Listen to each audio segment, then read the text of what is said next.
Ya se van a cumplir 2 meses de la elección del Papa León XIV y somos muchos los católicos que nos encontramos a la vez entusiasmados como satisfechos por su efectiva labor de confirmar a sus hermanos en la fe. Daría para un programa entero hacer un recuento de las excelentes enseñanzas y declaraciones que ha hecho. Claro que tanto en el sector progresista como en tradicionalista de la Iglesia ya se han encontrado sendas críticas. Pero lo que vamos a tratar aquí va más allá de los confines visibles de la Iglesia de Cristo. Alguien no se ha querido quedar atrás y ha declarado cosas muy interesantes.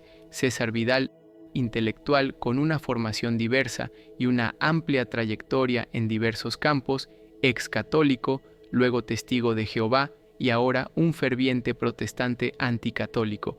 Esto último, por supuesto, podría quitarle seriedad comparado con otros grandes exponentes del protestantismo histórico como Justo González o Alistair McGrath.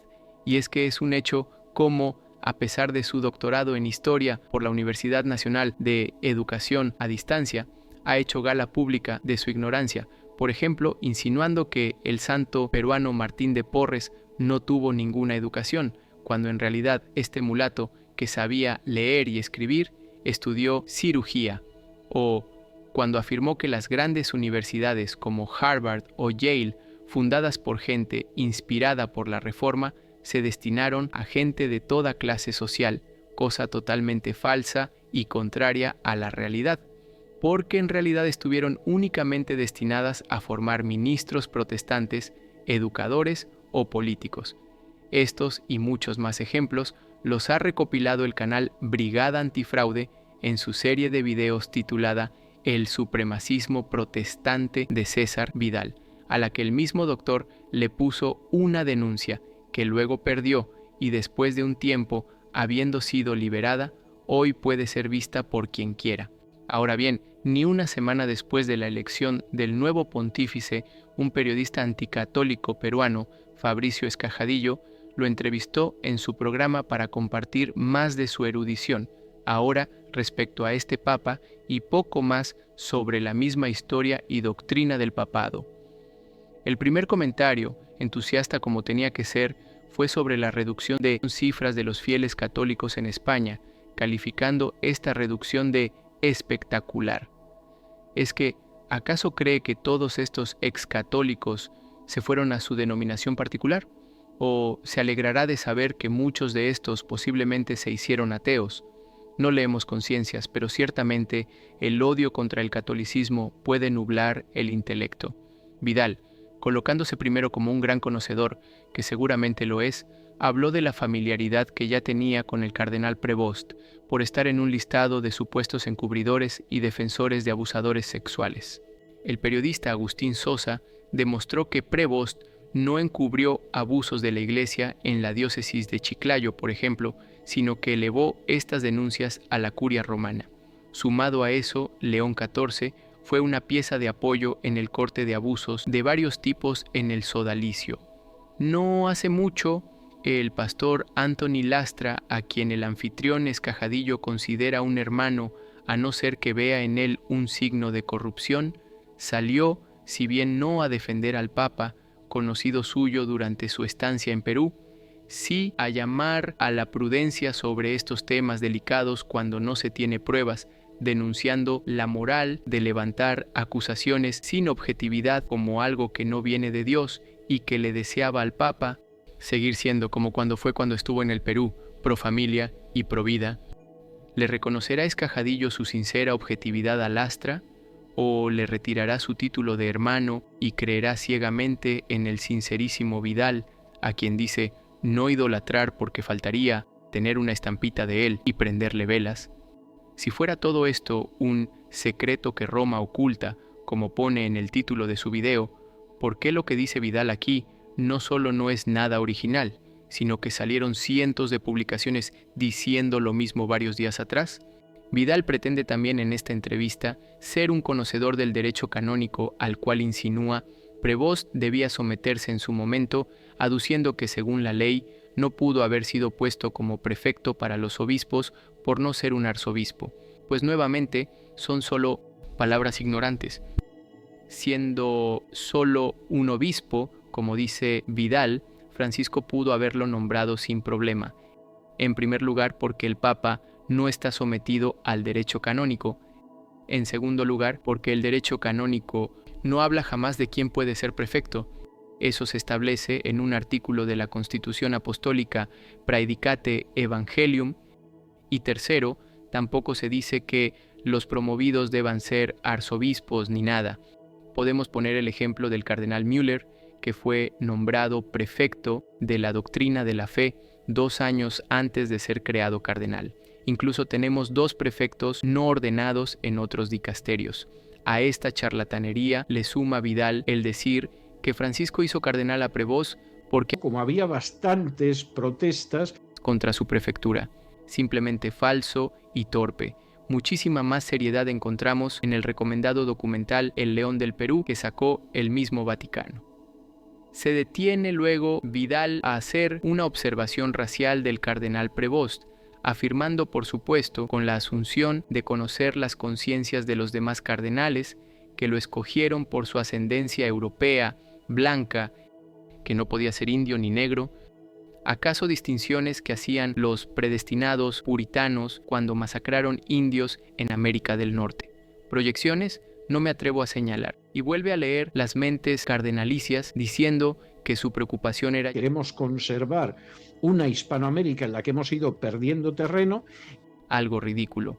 Luego dice que si León es un protector de los inmigrantes es porque esto nos permite que la Iglesia Católica no se vaya totalmente al suelo en Estados Unidos. Resulta interesante que Vidal hable de la ignorancia histórica por parte de los católicos. Para información del incorregible doctor, la defensa de los inmigrantes formó siempre parte de la tradición histórica católica, aun cuando no se miraba a los históricamente protestantes Estados Unidos como principal resistidor. Desde Pío XII hasta Juan Pablo II, desde Benedicto XVI a Francisco, todos han hecho pronunciamientos que no eran para nada gringocentristas. Nuevamente encontramos aparentes proyecciones con un delirio acaso narcisista de infalibilidad. El nombre escogido, León, dice Vidal, lo escogió por la analogía que existe entre Francisco de Asís, de quien el anterior papa tomó su nombre, y Fray León, quien fue su discípulo más cercano. Por supuesto, de esto ni siquiera los mismos franciscanos cayeron en cuenta, porque al ser católicos, por lo que dice, deberían tener un desconocimiento de la historia de la Iglesia Católica pavoroso y deplorable. Solo él pudo descifrarlo. Sobre la razón de que haya escogido el nombre de León. Bueno, pues los periodistas han ido al León anterior, se han encontrado con León XIII, fue el que se escribió una encíclica contraria al socialismo, Dios les ampare en su inmensa ingenuidad, y ahí se han quedado. Pobre destino, encontraron sus palabras. Nuevamente, el equivocado fue otro. Poco después, el Papa afirmó públicamente: pensé tomar el nombre de León. Hay varias razones. Pero principalmente el Papa Leone XIII, infatti, con la storica encíclica Rerum Novarum. Pasamos ahora a su exposición histórica sobre el papado. Afirma Vidal que para los evangélicos, el Papa es al mismo tiempo alguien sin relevancia espiritual, pero que al mismo tiempo ha sido reconocido históricamente como el anticristo, el hombre de pecado. Claro que esto responde a los protestantes, quienes objetivamente hablando no tienen ningún motivo para tomar esta interpretación como infalible, ni por ser una interpretación que consideren viable, ni por tener 500 años de historia. Vidal podría tomarla como vinculante y cuasi infalible, pero ni siquiera los seguidores de Lutero la han mantenido. La Iglesia luterana en los Estados Unidos vio varios sínodos alejarse de esta identificación, aduciendo que ésta iba demasiado lejos. A esos 500 años, Vidal le suma, creemos como mucho, y lamentando gran ignorancia, otros 500. Dice que esta interpretación la han sostenido en aquellos reformadores que han sido evangélicos incluso en la Edad Media. Para responder a esto, vamos a tomar algunos de los más conocidos e identificados como precursores de la Reforma, es decir, personas previas a Lutero que profesaron doctrinas parecidas. El más antiguo a este respecto sería Arnulfo de Reims, pero de forma retórica y no teológica, A esto le sumamos que Arnulfo, que no negó ninguna doctrina católica esencial, era un arzobispo. Podemos sumar, sin que hayan identificado como anticristo al Papa, a Gerardo Segarelli o Arnoldo de Brescia, críticos a la jerarquía, pero que velaban por la renuncia de los bienes materiales al estilo franciscano llevado al extremo, cosa nada compatible con la visión protestante, además de igualmente no negar ningún dogma. Ahora, si ponemos herejes medievales como Wycliffe o Hus, del primero citamos la Enciclopedia Católica.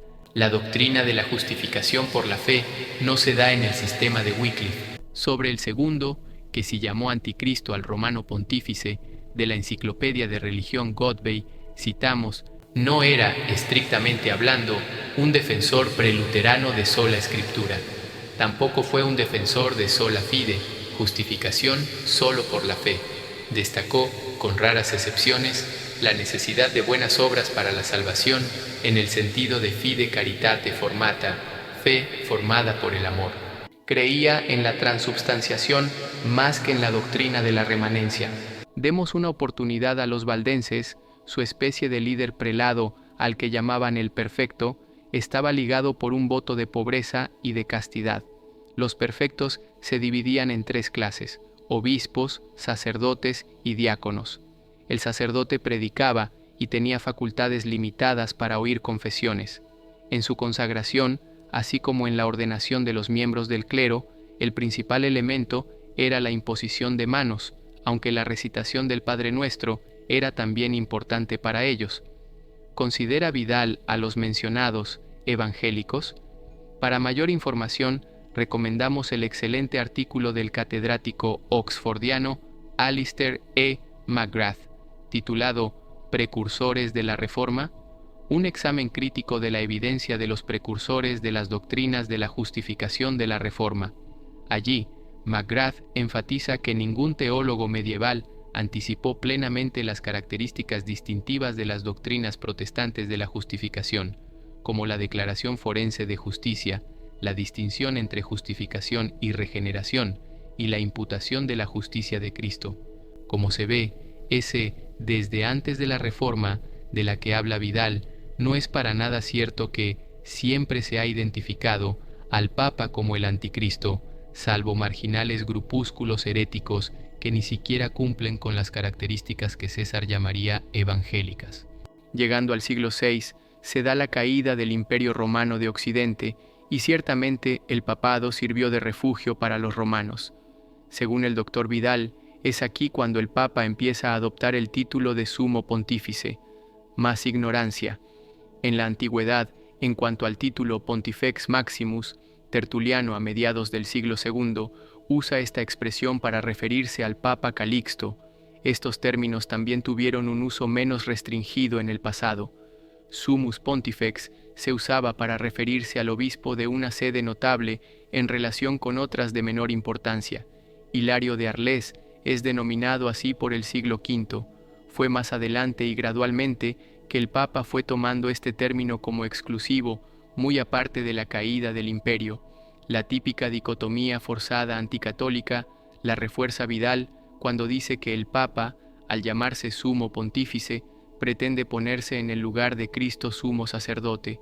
Por supuesto que si un católico afirma tal cosa, estaría cayendo en una herejía.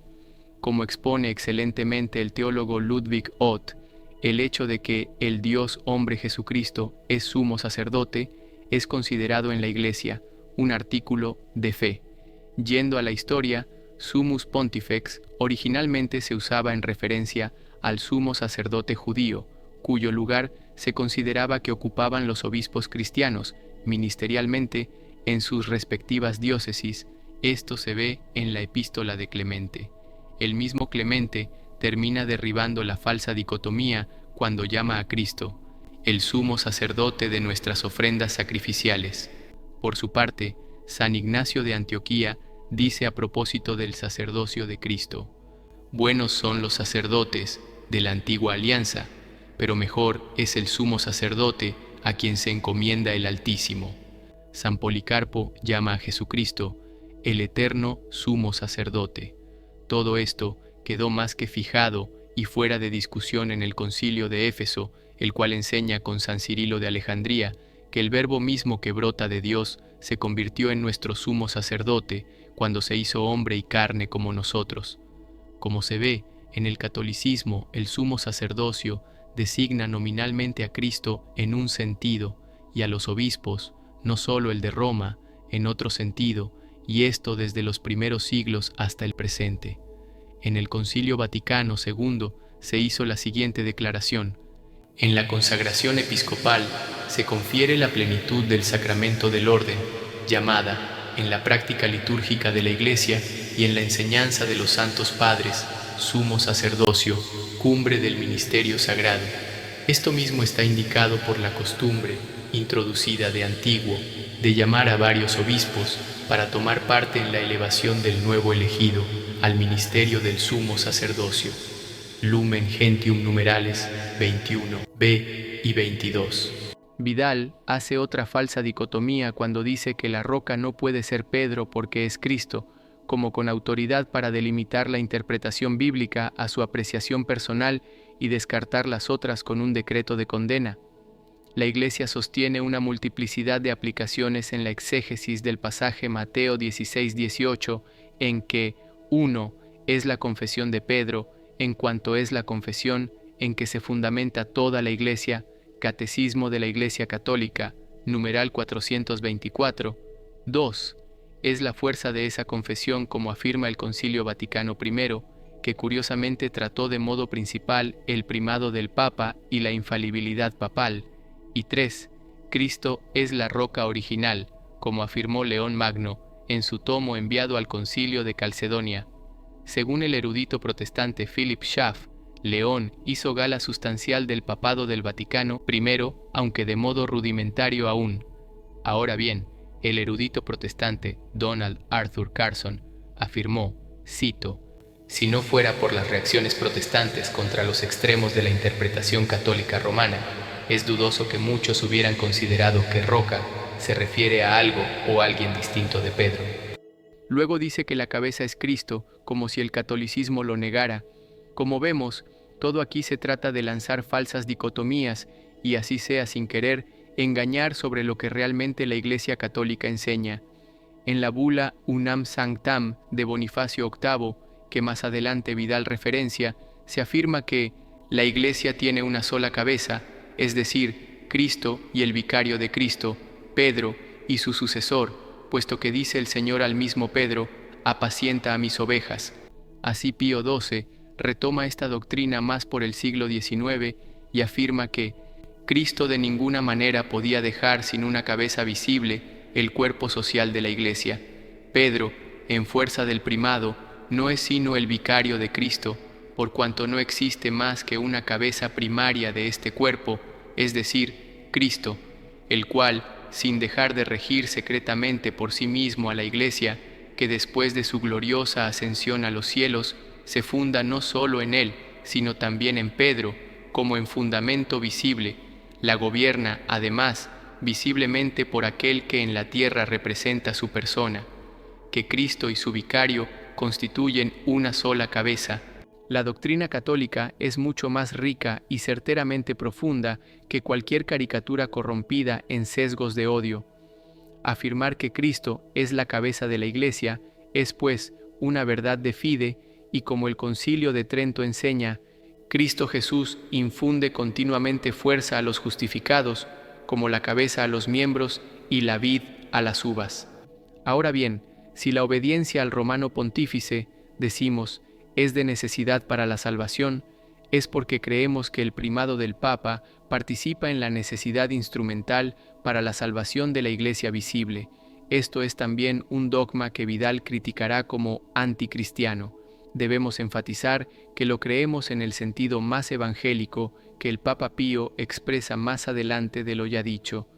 Hállanse, pues, en un peligroso error quienes piensan que pueden abrazar a Cristo, cabeza de la Iglesia, sin adherirse fielmente a su vicario en la tierra, porque al quitar esta cabeza visible y romper los vínculos sensibles de la unidad, oscurecen y deforman el cuerpo místico del Redentor, de tal manera que los que andan en busca del puerto de salvación no pueden verlo ni encontrarlo. Ahora bien, debemos agregar que si bien lo ideal es estar dentro de la barca de Pedro, con toda la seguridad que eso implica bajo designio y deseo del mismo Cristo, existe una ignorancia invencible dentro de la cual las personas pueden salvarse sin siquiera ser católicas, y esta es una corrección que el mismo magisterio le hizo a un obispo estadounidense, quien interpretaba la bula Unam Sanctam en el mismo sentido que lo hace Vidal. Eso lo ejemplifica uno de los papas más papocentristas de la historia, Pío IX. Cito: «Ciertamente debe admitirse por fe que fuera de la Iglesia Apostólica Romana nadie puede salvarse, que es la única arca de salvación, y que quien no entre en ella perecerá en el diluvio. Sin embargo, también debe reconocerse con certeza, por otro lado, que quienes son invencibles en la ignorancia de la verdadera religión no son culpables ante los ojos del Señor. Ahora bien, en verdad, ¿quién, en su presunción, llegará a marcar los límites de esta ignorancia según el carácter y la diversidad de pueblos, países, mentalidades y tantas otras cosas?» La siguiente declaración, refiriéndose a algunos evangélicos, resulta llamativa, puesto que dice que ellos piensan de que las alianzas con determinados dirigentes católicos son una bendición cuando son una auténtica maldición. Qué gracioso, pues tanto el mismo canal donde está siendo entrevistado, así como el programa y el entrevistador, han hecho recientemente alianzas o colaboraciones con católicos. Según la lógica de César Vidal entonces, Bettel y Escajadillo habrían recibido una maldición al hacerlo. Pobre. Finalmente, hablando de las condolencias que ciertos protestantes hicieron por la muerte del Papa Francisco, dice: algo verdaderamente tremendo. Yo no me imagino a Pablo enviando el pésame por la muerte de Caifás. Felizmente, Vidal no es modelo a seguir ni en lo que dice, por lo cual estamos seguros, cuando le toque partir, más de un católico dará sus condolencias, y además, aunque César mismo no crea en el purgatorio, se rezará por su alma,